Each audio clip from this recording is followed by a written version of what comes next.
It was a gray afternoon in Charleston, South Carolina, the kind of day where the rain tapped gently against the windows and the streets looked washed of color. I sat curled up in my townhouse living room, laptop open on the coffee table, reviewing notes for a client meeting scheduled for the next morning. My consulting business had grown steadily over the years, and while managing everything on my own was exhausting, I felt proud that I had built something solid with my own hands. That pride, however, was about to be shattered in a way I never imagined. The buzz of my phone pulled me from my work.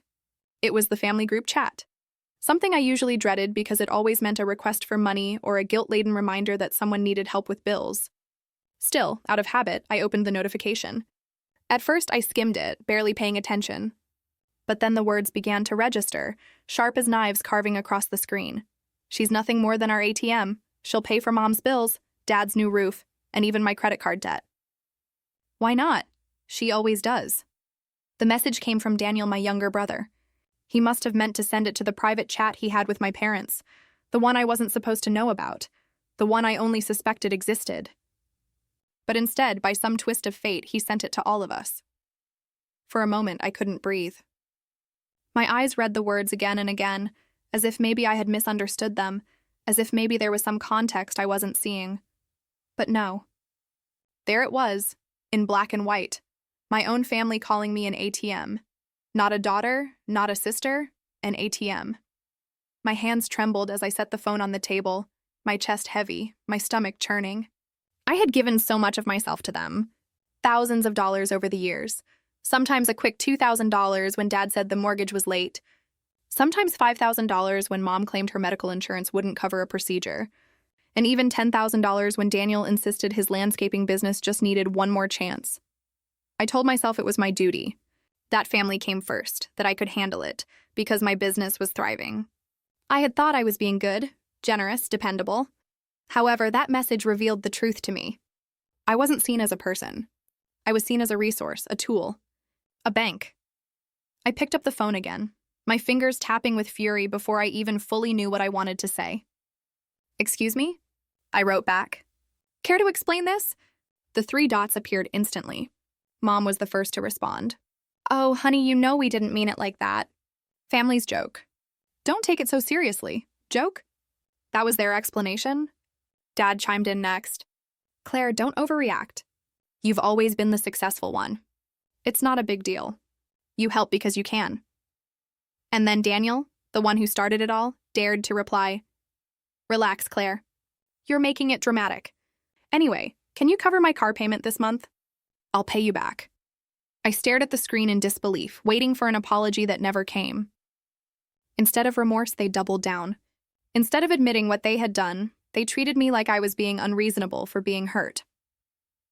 I looked around my living room, at the framed photos of us smiling during holidays, at the small plant on the windowsill that my mom had once given me, and at the throw blanket Daniel had left behind during his last visit. Suddenly, everything felt like a lie. I closed my laptop and leaned back into the couch, listening to the steady rhythm of the rain. Each drop felt like a drumbeat, echoing the truth in my chest. I wasn't family to them. I was their paycheck. Memories flooded in, memories that now carried a new bitter taste. The time Dad called me late at night, voice trembling, saying the roof was leaking and they didn't have the funds to fix it. I had wired $7,800 the next morning without hesitation. The time Mom said she couldn't afford her prescriptions, and I sent $1,500 even though it meant postponing my own vacation plans. And Daniel, oh Daniel, he had been the neediest of all.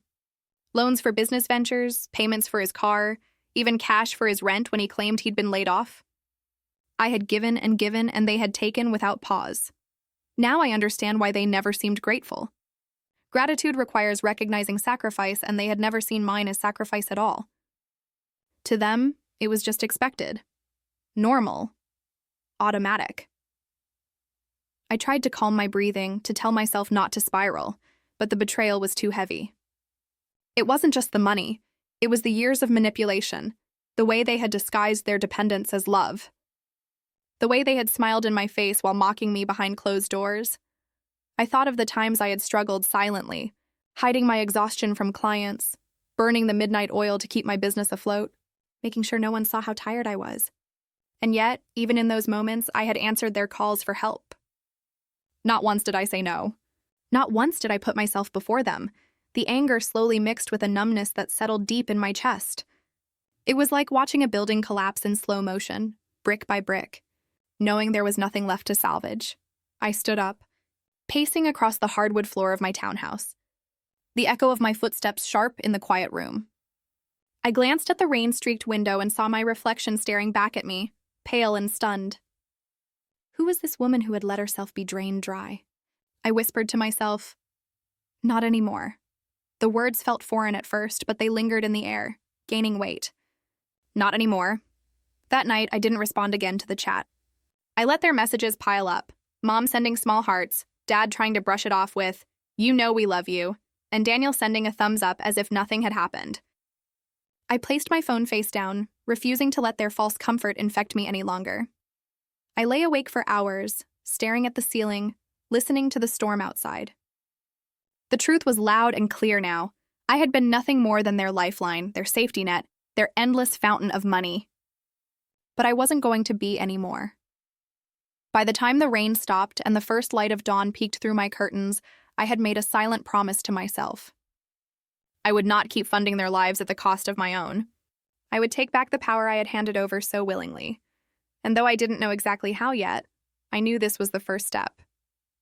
The betrayal had broken me, yes, but it had also woken me. As I sipped my morning coffee and looked out over the quiet street, I realized something important.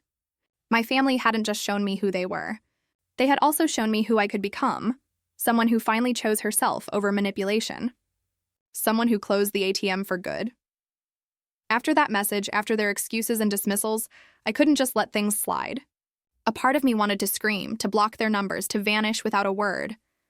But another part, the part that had been trained by years of manipulation, knew that if I walked away without proof, they would twist the story.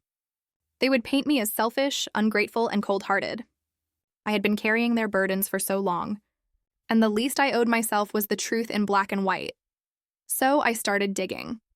In my office, tucked inside the colonial house I had bought in Savannah for $480,000, I cleared the wide oak desk and stacked empty binders and file folders. The house had always been my sanctuary, with its white columns, hardwood floors, and creaky staircase that gave it a character I loved. When I first purchased it, Dad had scoffed and said, "You'll never manage real property on your own." I proved him wrong then, and I was about to prove him wrong again. I opened my laptop and began scrolling through years of online bank statements.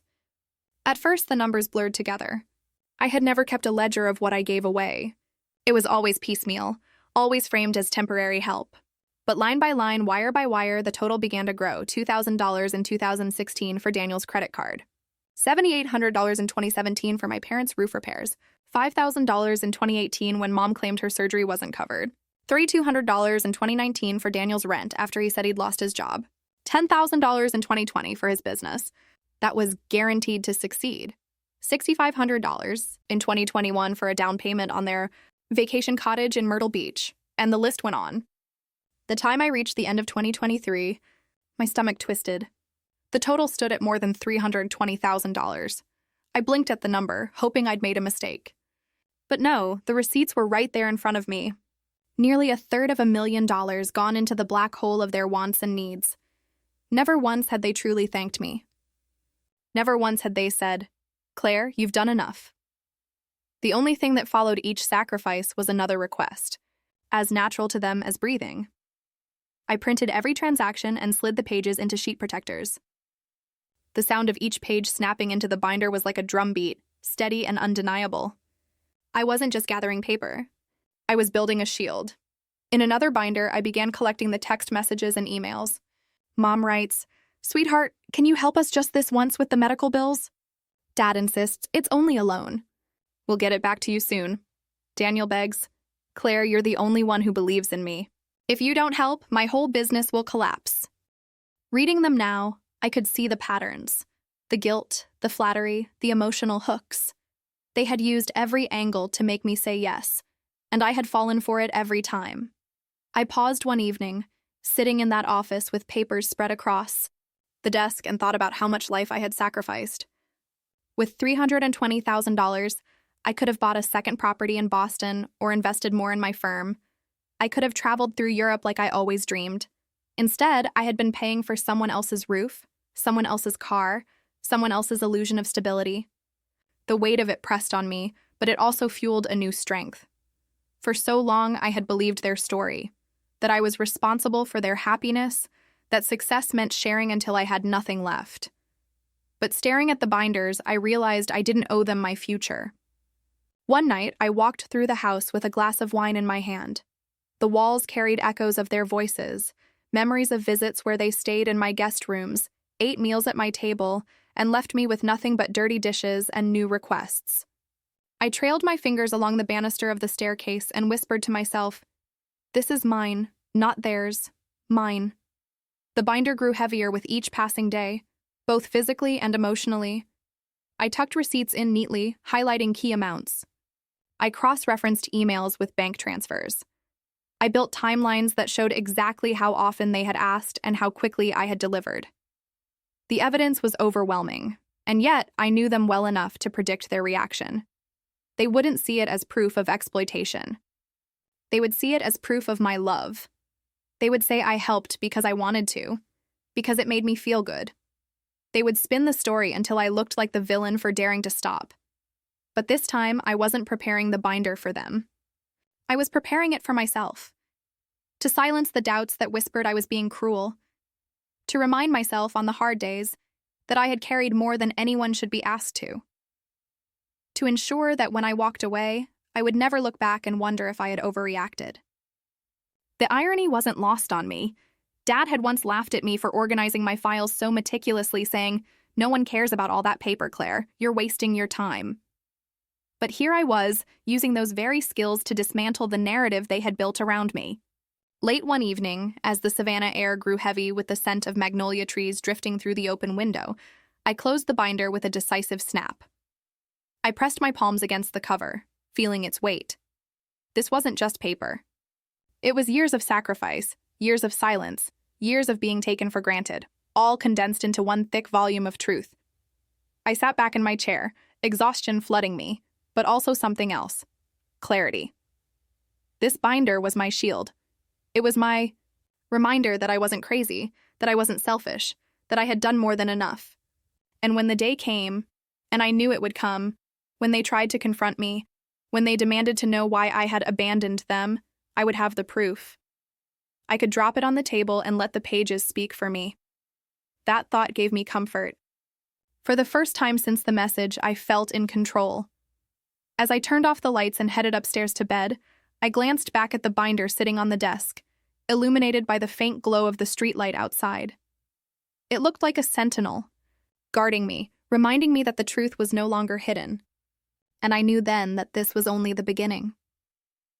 The drive from Savannah to Atlanta felt longer than usual, though I had made it many times before.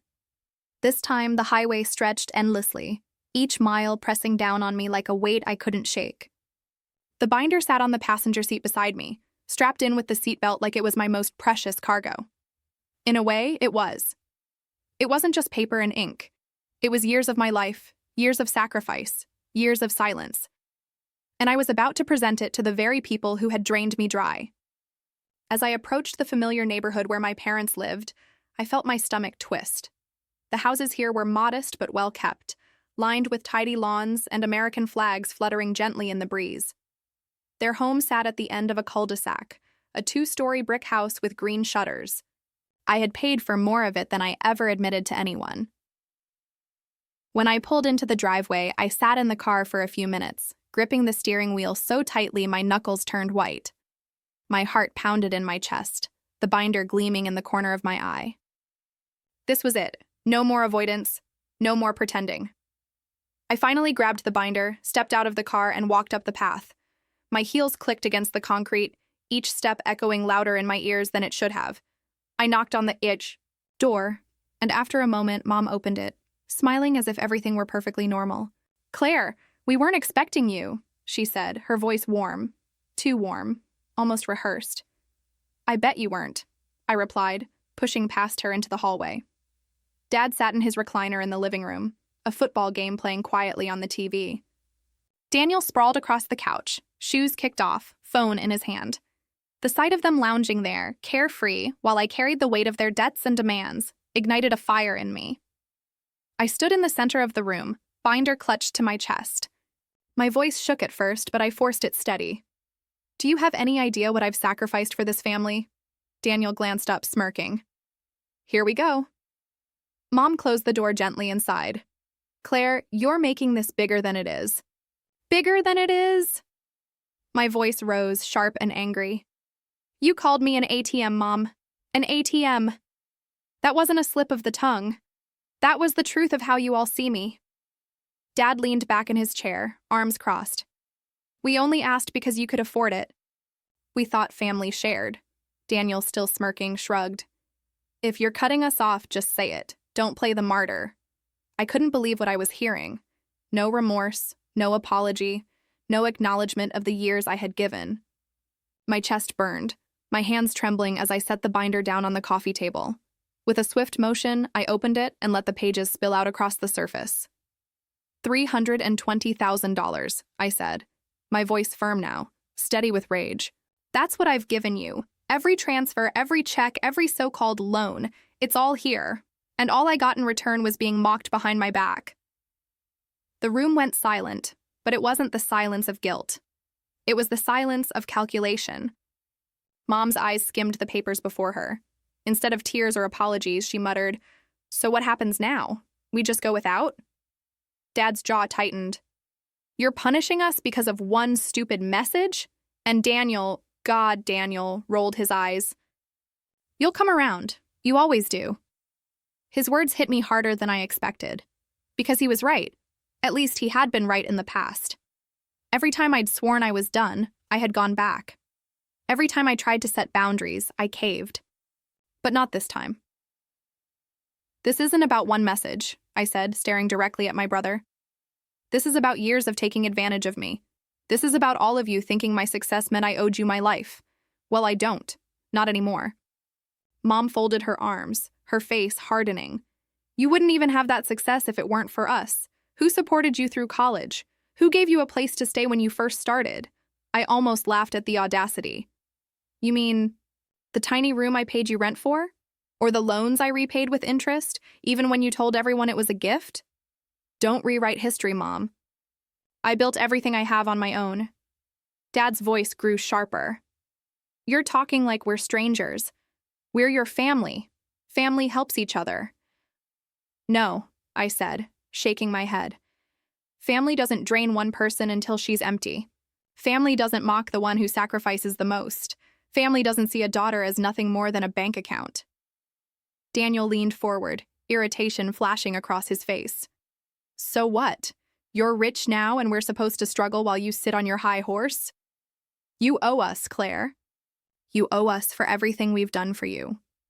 That word, oh, set something inside me on fire. I slammed my hand against the binder, the papers rattling. I owe you nothing, not anymore. The words hung in the air, final and absolute. For a moment, no one spoke. The tension thickened until it felt like the walls might crack. I could see it in their faces. They weren't remorseful. They weren't even surprised. They were angry because their well was drying up. Mom's eyes narrowed. If you walk away from us, don't expect us to welcome you back when you come crawling. I took a deep breath, feeling the weight lift even as the anger simmered. I'm not crawling anymore. I'm standing. I gathered the binder, sliding the papers back into place, leaving only a few scattered on the table as evidence of what I had laid bare. My hands were steady now, my heart no longer trembling. I had come here to see if there was any chance of change, any hint of regret. But there wasn't, and that was the final proof I needed. I turned toward the door, my heels clicked against the hardwood, the sound like a gavel striking in a courtroom. Behind me, I heard Daniel scoff, Dad mutter under his breath, and Mom sigh dramatically. But I didn't stop. I didn't look back. As I stepped outside, the cool Atlanta air hit me like a rush of freedom. I walked to my car, placed the binder carefully on the seat beside me, and closed the door. For a moment, I just sat there, staring at the house where I had poured so much of myself, only to realize I was nothing more than their safety net. I turned the key, the engine roaring to life. My chest ached, but beneath the ache was something new. Resolve. I had faced them, spoken my truth, and seen their real faces without the mask of guilt or love. And now there was no going back. After the confrontation in Atlanta, I thought maybe the silence that followed would bring me peace. For a while it did. I drove back to Savannah with the binder in the passenger seat, and for the first time in years, I didn't feel like my life was being pulled in 3 different directions. The air tasted cleaner. My chest felt lighter. But the silence didn't last long. Within days, the calls started. At first, it was Mom, leaving tear-soaked voicemails about overdue medical bills. Then Dad sent emails filled with guilt-drenched reminders about forgetting where I came from. Daniel, never one to be subtle, sent text after text demanding help with his rent. Then his car, then his credit cards. When I didn't reply, he showed up in Savannah unannounced, pounding on my front gate until my neighbor threatened to call the police. I didn't answer the door. I didn't answer the phone. I didn't reply to the emails. For the first time in my life, I held the line. And every time I felt that tug of guilt, I walked into my office, opened the binder, and reminded myself of the truth. $320,000. Years of sacrifice. Years of silence. And years of them laughing behind my back. It wasn't easy. There were nights I lay awake, staring at the ceiling, wondering if I had gone too far. Guilt is a heavy shadow, and it crept into my bedroom like smoke under a door. But every time it did, I forced myself to remember the look on Daniel's face when he said, "You'll come around. You always do." That sentence was my weapon against weakness. Not this time. Instead of pouring money into their lives, I started pouring it into mine. I sold a small rental property I owned in Boston, a modest 2-bedroom condo I had invested in years earlier, and pocketed $210,000 from the sale. With that money, I expanded my consulting firm, hiring 2 new associates to handle the growing workload. For once, my energy wasn't being drained by their endless demands. It was being fueled by my own ambition. The change in my life was almost immediate. I had more time, more energy, more freedom. I took a weekend trip to Asheville, North Carolina, renting a mountain cabin and hiking trails I had only ever seen in postcards. I booked a flight to London for the fall, a dream trip I had postponed again and again whenever Mom or Dad had called with emergencies. Each decision I made felt like reclaiming a piece of myself I had lost along the way. Of course, my family didn't stop trying. One afternoon, as I sipped coffee on my porch, I received a letter in the mail with no return address. Inside was a handwritten note from Mom. "Claire, we don't understand why you're doing this. We're your family. Families don't abandon each other. Please think about your brother. He's struggling. Think about us. We need you." I sat with that letter for a long time, running my fingers over the ink, the loops of her handwriting that once brought me comfort. But the words felt hollow. They weren't asking for me. They were asking what I could give. Not love, not time, not presence, money. Always money. That night I drafted my reply. I kept it short, direct, and final. I have given more than enough. I am not your bank. If you want a relationship with me, it must be built on love and respect, not money. Until then, do not contact me again. I mailed it the next morning and felt a weight lift off my shoulders as I dropped the envelope into the blue mailbox. Weeks turned into months, and slowly the noise from them faded. The calls became less frequent. The texts stopped. The emails dwindled into silence. It was as if they finally realized I wasn't going to break this time. But silence doesn't erase history. There were still moments when I grieved, not for them, but for the family I wished I had. I grieved for the daughter I used to be, the one who believed that if she gave enough, she'd finally earn unconditional love.